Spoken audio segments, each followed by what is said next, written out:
నమస్తే, welcome to Leo. Vallabhaneni Vamsi పైన జైల్లో కుట్రలు జరుగుతున్నాయా? హత్యా రాజకీయాలు ఏమైనా చేయబోతున్నారా?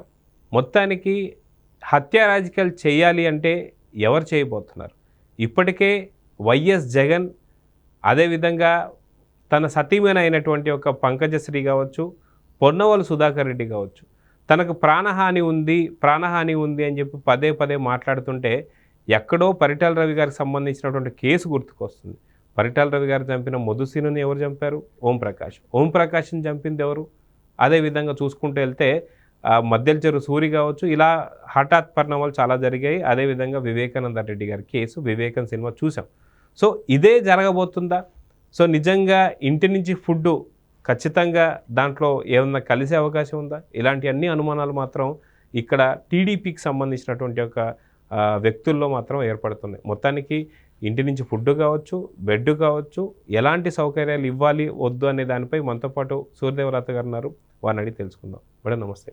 నమస్తే మేడం, మనం వైఎస్ జగన్ సంబంధించి చూసుకుంటే ఏది ఆలోచించినా చాలా జాగ్రత్తగా ఆలోచించుకోవాల్సి వస్తుంది.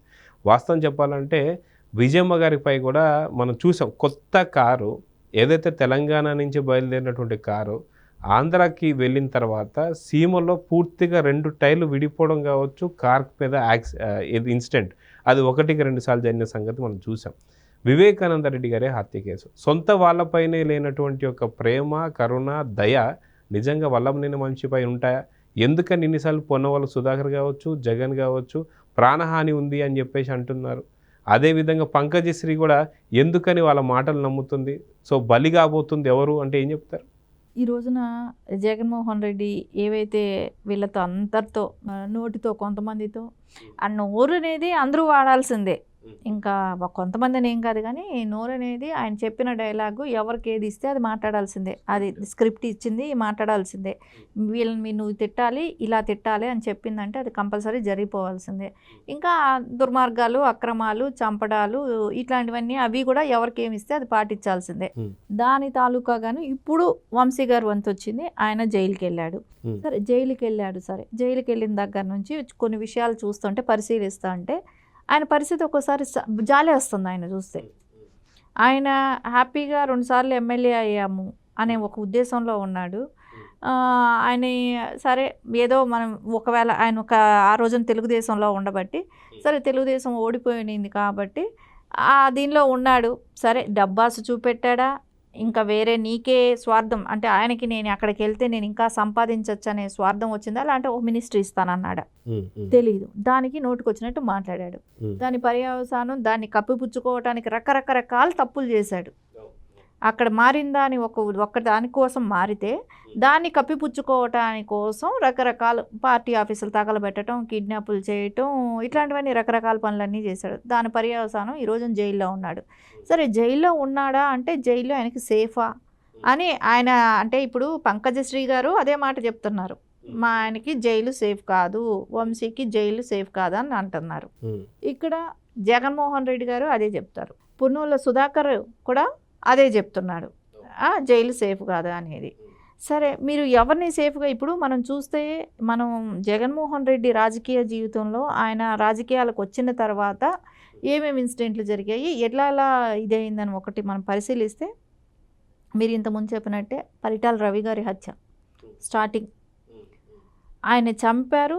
చంపిన దానికి ముద్దుసీను చంపిన వాళ్ళకి ఓంప్రకాష్, తర్వాత సూరి గారు, దాని తర్వాత ఇప్పుడు భాను గారు రిలీజ్ అయ్యి వచ్చారు.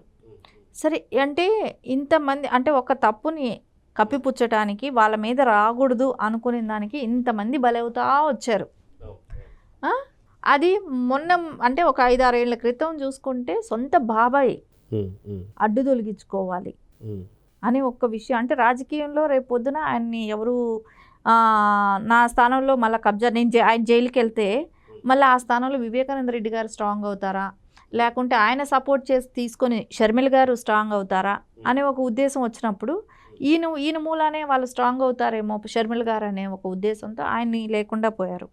ఆయన లేకుండా పోయిన దాంట్లో కూడా మనం కొన్నిసార్లు చూస్తే ఎంతమంది చనిపోయారు అనేది మనం లేటెస్ట్గా చాలాసార్లు మాట్లాడుకున్నాం. ఇదేంది కార్ డ్రైవర్ అభిషేక్ రెడ్డి కావచ్చు, కార్ డ్రైవర్ కూడా ఇలా వీళ్ళందరినీ చూస్తే వీళ్ళు కూడా వేరే పరావాళ్ళు కూడా కాదు, కుటుంబ సభ్యులే. ఎందుకు చచ్చిపోయారు ఏంటి అనేది కూడా తెలియదు క్లియర్గా. అంటే ఎవరైనా ఇన్వాల్వ్ అయిన వాళ్ళందరూ కూడా ఏదైనా ఒక ఇన్సిడెంట్ జరిగితే ఇన్వాల్వ్ అయిన వాళ్ళు, అంటే వాళ్ళకి సంబంధం కూడా అవసరం లేదు, ఆ ప్లేస్లో వాళ్ళు ఇన్వాల్వ్ అయితే చాలు, అంటే కుట్లేసారో ఇట్లాంటివి రకరకాల వాళ్ళందరినీ కూడా చంపేయటం అయింది. చనిపోయారు అంటే చనిపోయారు, వాళ్ళ హెల్త్ ప్రాబ్లం అంటున్నారు కానీ ఆ హెల్త్ ప్రాబ్లం కూడా క్లియర్ కాదు, అది రాంగ్ స్టేట్మెంట్ ఇస్తున్నారు. ఎందుకంటే బాబాయ్నే గొడ్డలపోటుని గుండెపోటుగా చిత్రీకరించినప్పుడు అది అది మటుకు నిజమని మనం ఎందుకు అంటాం, వీళ్ళు హెల్త్ ప్రాబ్లం అని చెప్తే? అది కూడా కాదు. సరే ఈ రోజున ఆయన నాకు బ్యాక్ పెయిన్ ఉంది, ఎల్బోన్ పెయిన్ ఉంది, సరే దానికోసం నాకు ఇంటి నుంచి భోజనం కావాలి, నిద్ర పట్టదు, ఇంటి నుంచి భోజనం కావాలి, బెడ్ కావాలి, ఇవన్నీ ఫెసిలిటీస్ అడుగుతున్నారు. ఆయన ఈ రకంగా చూస్తే హెల్త్లో ఫిట్గా ఉన్నట్టే. బ్యాక్ పెయిన్ అనేది సర్వసాధారణం, అందరికీ వస్తుంది. ఇప్పుడు ఆయనకు 50 ఉంటుందేమో ఏజ్, ఆ 50 ఉన్నప్పుడు సర్వసాధారణం. అదేదో షుగరో బీపీయో ఇంకొక లివర్ ప్రాబ్లమా కిడ్నీ ప్రాబ్లమా ఇట్లాంటి వాటిని పోల్చుకుంటే అది నథింగే. అది ప్రాణంతో ప్రాణం లేకుండా చనిపోయే ఇదేం కాదు, ఇమీడియట్గా ఏదో ఎమర్జెన్సీ ట్రీట్మెంట్ కూడా కాదు. ఇంకోటి నిద్ర పట్టకపోవటం అనేది మనం చేసిన ఆలోచనలు అక్రమాల మూలాన నిద్ర అనేది పట్టదు, ఆలోచనల మూలాన. సరే దీనిలో ఇంటి భోజనం కావాలని అడుగుతున్నారు, సరే బెడ్ కావాలని అడుగుతున్నారు. బెడ్ కావాలని ఒక పర్మిషన్ రావాలన్నా ఏదైనా ఉన్నా అది కోర్టులు అది దీనిలో ఉంటుంది, వాళ్ళు పర్మిషన్ ఇస్తే వస్తుంది. సరే మీకు అదే బ్యాక్ పెయిన్ అన్నప్పుడు దానికి మెడిసిన్స్ కోర్టు అలో చేస్తుంది.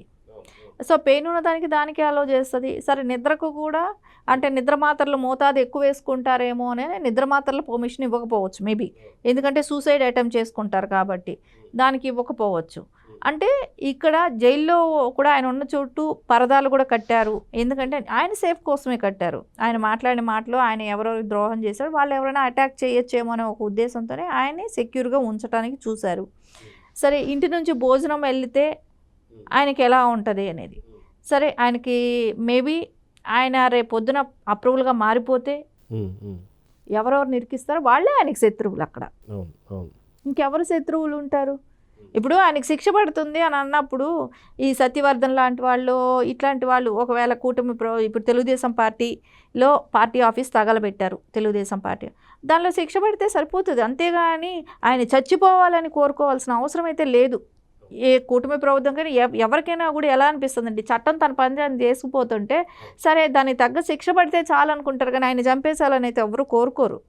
సో ఇప్పుడు ఏంటంటే ఈ పనులన్నీ ప్రేరేపించిన వాళ్ళు ఎవరు, ఈయనతో ఈ పనులు చేయించిన వాళ్ళు ఎవరు, ఈయనతో ఇలాంటి మాటలు మాట్లాడించిన వాళ్ళు ఎవరు, ఇవన్నీ కదా బయట రావాల్సింది.